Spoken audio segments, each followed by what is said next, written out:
Hello guys and welcome back to another video on Tutorial Guru. Today we're going to be teaching you how to fix the issue on your Samsung Galaxy device that reads not register on network. But before getting started, remember to support our channel, hit the like button, subscribe and turn on your notification bell so that you don't miss out on any new videos by us.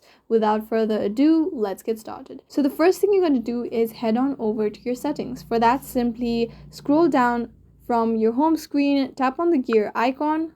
You'll be able to see connections. Under connections, you'll be able to see mobile networks. Tap on it. Now make sure that your network mode is set to LTE, 3G or 2G Auto Connect. Once you've done that, head on over to your settings again. And if you scroll down, you should be able to see General Management. Tap on it. Under General Management, if you scroll down, you'll be able to see the Reset option. Tap on it. Tap on Reset Network Settings and tap on Reset Settings. This should reset your network settings and you'll be able to connect to your network. However, if this doesn't work either, then you might want to try restarting your mobile. For that, go ahead and long press on your power button beside your mobile and tap on the restart icon that appears between this list. Once you've done that, your mobile should be restarted and your issue should be resolved. I hope this video was useful. If you have any questions, let us know in the comments down below, and thanks for watching.